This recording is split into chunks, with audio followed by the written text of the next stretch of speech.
Corona महामारी के दौरान पीएम मोदी ने आपदा में अवसर की बात की थी। दिल्ली के उप मुख्यमंत्री और आम आदमी पार्टी के नेता मनीष सिसोदिया को केंद्रीय जांच एजेंसी सीबीआई ने आबकारी नीति 2021-22 में कथित अनियमितता के मामले में गिरफ्तार किया है। सिसोदिया की गिरफ्तारी के बाद इस प्रकरण को बीजेपी के खिलाफ विपक्षी एकता के लिए एक सुनहरे अवसर की तरह भी देखा जा रहा है। इस वीडियो में हम बात करेंगे कि मोदी सरकार के कार्यकाल के दौरान कौन से विपक्षी नेता केंद्रीय जांच एजेंसियों के रडार में आए।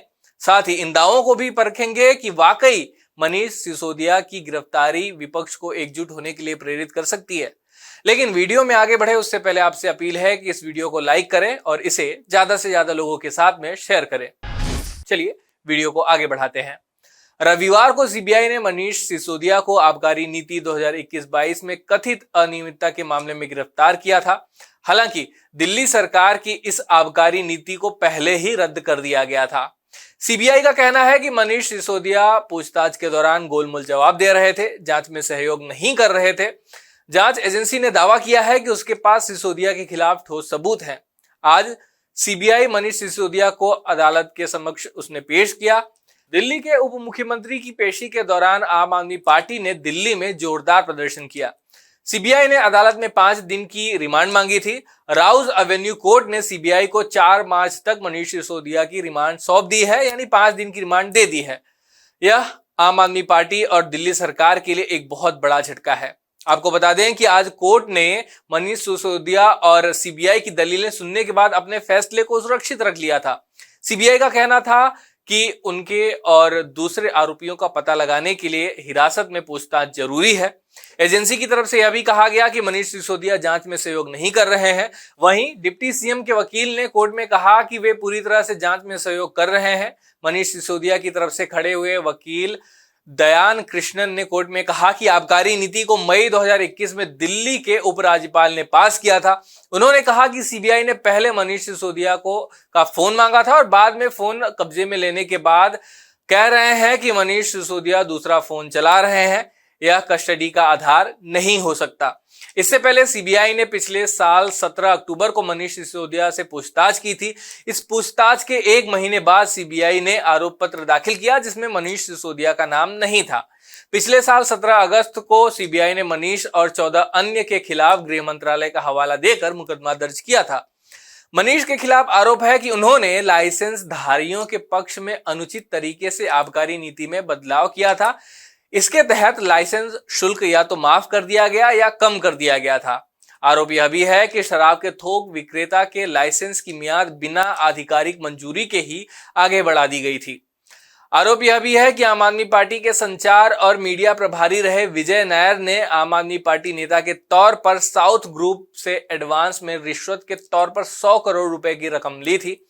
द हिंदू की रिपोर्ट के अनुसार इस साउथ ग्रुप में वाईएसआर कांग्रेस पार्टी के सांसद मंगुता श्रीनिवासुलु रेड्डी, उनके बेटे राघव मंगुता, टीआरएस एमएलसी के कविता और अरबिंदो फार्मा के निदेशक पी शरथ चंद्र रेड्डी की हिस्सेदारी है।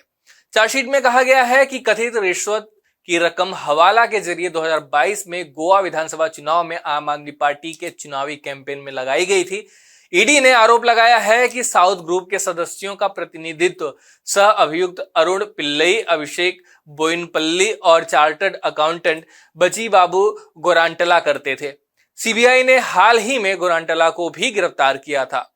अब ये एक नजर उन विपक्षी नेताओं की सूची पर डालते हैं जो केंद्रीय एजेंसियों के रडार में आ चुके हैं। आपको बता देता हूं कि इस लिस्ट में कुछ गिने चुने नाम ही हैं, क्योंकि सभी नामों को अगर सूची में शामिल किया जाएगा तो फहरिस्त लंबी हो जाएगी। पहला नाम लूंगा मैं संजय राउत का। महाराष्ट्र के पूर्व मुख्यमंत्री उद्धव ठाकरे के करीबी और शिवसेना नेता संजय राउत को मुंबई में 1 अगस्त 2022 को प्रवर्तन निदेशालय यानी ईडी ने गिरफ्तार किया था। दूसरा नाम है हिमंत बिस्व शर्मा का। इस समय हिमंत बिस्व शर्मा असम के मुख्यमंत्री हैं और वो भारतीय जनता पार्टी में है। वो पहले कांग्रेस पार्टी का प्रमुख चेहरा हुआ करते थे। शारदा चिटफंड घोटाले मामले में सीबीआई और ईडी ने जांच शुरू की और इस सिलसिले में उनके घर पर भी छापा मारा गया था और पूछताछ भी हुई थी। बाद में भाजपा में शामिल हो गए और पार्टी ने उन्हें असम का मुख्यमंत्री बना दिया। पश्चिम बंगाल में भी इसी तरह नारदा स्टिंग ऑपरेशन मामले में टीएमसी और ममता बनर्जी के 2 करीबी नेता शुभेंदु अधिकारी और मुकुल रॉय पर भी सीबीआई और ईडी ने शिकंजा कसा था। 2021 में हुए पश्चिम बंगाल विधानसभा चुनाव के पहले दोनों ही नेताओं ने बीजेपी ज्वाइन कर ली। बाद में मुकुल रॉय टीएमसी में वापस लौट गए। मीडिया रिपोर्ट्स की माने तो टीएमसी के लगभग 1.5 दर्जन नेताओं पर सीबीआई और ईडी की कार्रवाई चल रही है। मीडिया रिपोर्ट्स की ही अगर बात की जाए तो बिहार में आरजेडी के 5 नेता ईडी और सीबीआई के जांच घेरे में है। झारखंड के मुख्यमंत्री हेमंत सोरेन पर आरोप है कि उन्होंने खनन मंत्री रहते हुए अपने पद का दुरुपयोग किया और झारखंड के राज्यपाल ने सोरेन के खिलाफ लिखित शिकायत की प्रति चुनाव आयोग को भेजी और आयोग ने हेमंत सोरेन पर अपना जो फैसला है वो एक बंद लिफाफे में राज्यपाल को वापस भेजा, जो अब तक सार्वजनिक नहीं हो सका है। ईडी ने हेमंत सोरेन को 3 नवंबर 2022 को पूछताछ के लिए समन भेजा था। अब आते हैं कांग्रेस पार्टी पर। रायपुर में कांग्रेस पार्टी का 75वां अधिवेशन 24 से 26 फरवरी को हुआ। इससे पहले छत्तीसगढ़ के कई कांग्रेसी नेताओं को यहां ईडी के छापे पड़े।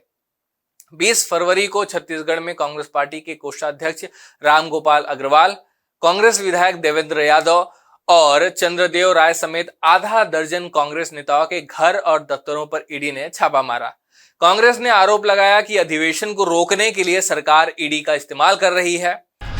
मनीष सिसोदिया की गिरफ्तारी पर कुछ राजनीतिक टिप्पणीकारों का मानना है कि यह कांग्रेस के लिए एक अच्छा मौका है कि वह केंद्रीय एजेंसी के इस कदम की निंदा कर बीजेपी के खिलाफ विपक्षी दलों की एकता को मजबूत करे। इससे कांग्रेस पार्टी को ही आगामी लोकसभा चुनाव में फायदा हो सकता है। लेकिन यहां कांग्रेस पार्टी की तरफ से इस तरह की कोई प्रतिक्रिया सामने नहीं आई है। यहां पर जो कांग्रेस है वो उल्टे मनीष सिसोदिया की गिरफ्तारी का समर्थन करते हुए नजर आ रही है। कांग्रेस पार्टी की चुप्पी को लेकर कुछ टिप्पणीकार सोचते हैं कि यह भी सकारात्मक हो सकता है। उनका कहना है कि जब कांग्रेस के नेताओं के खिलाफ केंद्रीय जांच एजेंसियां सक्रिय थी तब आम आदमी पार्टी ने चूं तक नहीं किया। अब कांग्रेस की बारी है। साथ ही यह भी कहा जा रहा है कि आम आदमी पार्टी के खिलाफ लग रहे भ्रष्टाचार के आरोप कांग्रेस पार्टी को फायदा ही पहुंचाएंगे। इसके पीछे तर्क यह दिया जा रहा है कि आम आदमी पार्टी ने अपने कद को बड़ा करने के लिए अगर किसी पार्टी को सबसे ज्यादा अगर नुकसान पहुंचाया है तो वह कांग्रेस पार्टी है। दिल्ली प्रदेश कांग्रेस प्रमुख अनिल चौधरी ने तो गिरफ्तारी के समर्थन में ट्वीट भी कर दिया है। उन्होंने ट्वीट कर कहा है कि शराब घोटाले से जुड़े कांग्रेस पार्टी के 3 सवाल। घोटाला का असली मास्टरमाइंड केजरीवाल को बीजेपी क्यों बचा रही है? सीबीआई उनसे कब पूछताछ करेगी? दूसरा सवाल उन्होंने पूछा है कि बीजेपी के जिन बड़े नेताओं ने मास्टर प्लान की धज्जी उड़ा एमसीडी से लाइसेंस दिलाया, उन पर कब कार्रवाई होगी? तीसरा सवाल उन्होंने पूछा कि बीजेपी को चंदा देने वालों पर कब कार्यवाही होगी? एक दिलचस्प और है जो एक किसी अन्य कांग्रेसी नेता ने उसको किया है। कल यानी रविवार को कांग्रेस पार्टी के वरिष्ठ नेता अभिषेक मनु सिंघवी ने ट्वीट कर कहा कि भगवान आपके साथ रहे मनीष जी। गिरफ्तार करने की शक्ति का इस तरह बार बार खुला अहंकारी और बेशर्म दुरुपयोग देखना व्यथित करने वाला है। सिसोदिया लगभग 1 साल की जांच और पूछताछ के बाद देश छोड़कर नहीं भाग सकते, या सबूतों या गवाहों को प्रभावित नहीं कर सकते, या असहयोग का जोखिम नहीं उठा सकते। इतने लंबे समय के बाद गिरफ्तारी कैसे और क्यों, यह उन्होंने सवाल पूछा था। लेकिन आज उनके सुर बदल गए। उन्होंने आज ट्वीट कर कहा कि मनीष सिसोदिया को लेकर मेरा कल का ट्वीट कई मामलों में उनके लिए वरिष्ठ वकील के रूप में मेरी उपस्थिति के संदर्भ में था, न कि कांग्रेस पार्टी की ओर से। हालांकि जगह की कमी ने मुझे अनजाने में इस तथ्य का उल्लेख करने से रोक दिया। तो मनीष सिसोदिया को लेकर कांग्रेस पार्टी का रुख क्या है, यह उनके इस ट्वीट से स्पष्ट हो गया है। मनीष सिसोदिया की गिरफ्तारी के बाद दिल्ली सरकार को लेकर एक और महत्वपूर्ण सवाल उठ रहा है। मनीष सिसोदिया आम आदमी पार्टी के मुखिया अरविंद केजरीवाल के सबसे भरोसेमंद सहयोगियों में से एक है। कहा जाता है कि दिल्ली सरकार का पूरा कार्यभार सिसोदिया ही संभालते हैं। केजरीवाल का ध्यान पार्टी के विस्तार पर है। वहीं दिल्ली सरकार के कुल 33 विभागों में से 18 अहम विभागों की जिम्मेदारी सिसोदिया संभाल रहे थे। कहा जाता है कि मनीष सिसोदिया के कारण ही केजरीवाल ने कोई विभाग अपने पास नहीं रखा था और पार्टी के विस्तार का काम चिंता मुक्त होकर करते रहे। सिसोदिया की जमानत खारिज होने पर दिल्ली सरकार की मुश्किलों को बढ़ा दिया है। अब अरविंद केजरीवाल को उनके विकल्प की तलाश करनी होगी। हाल ही में मनीष सिसोदिया ने कहा था कि वे बजट प्रेजेंट करने वाले हैं दिल्ली का, लेकिन अब उनकी गिरफ्तारी से ऐसा लग रहा है कि दिल्ली के वित्त मंत्री के रूप में वे बजट पेश नहीं कर पाएंगे। मनीष सिसोदिया की गिरफ्तारी पर HW न्यूज का पॉइंट ऑफ व्यू क्या है, हमारा नजरिया क्या है? तो मैं यहां कहना चाहूंगा कि ताकतवर बीजेपी को कोई भी विपक्षी दल अकेले चुनौती देने का मादा नहीं रखता है। बीजेपी को कई विपक्षी दल मिलकर टक्कर दे सकते हैं। अगर ज्यादा से ज्यादा विपक्षी दल एकजुट होकर बीजेपी को टक्कर देंगे तो बीजेपी के लिए लड़ाई एक तरफा नहीं होगा। सभी विपक्षी दलों द्वारा एक दूसरे के साथ पुराने अनुभवों को भुलाकर विपक्षी एकता की नींव रखी जा सकती है। विपक्षी पार्टियों को निजी महत्वाकांक्षाओं से भी समझौता करना पड़ेगा, तब जाकर बात कहीं आगे बढ़ सकती है। मौजूदा समय में कांग्रेस सबसे बड़ी विपक्षी पार्टी है। उसे अन्य पार्टियों की गलतियों को नजरअंदाज कर खुद उन गलतियों को दोहराने से बचना चाहिए। अन्य विपक्षी दलों को भी इस बात को समझना चाहिए कि उनकी लड़ाई आखिरकार किससे है, आपस में लड़कर उन्हें क्या हासिल होगा।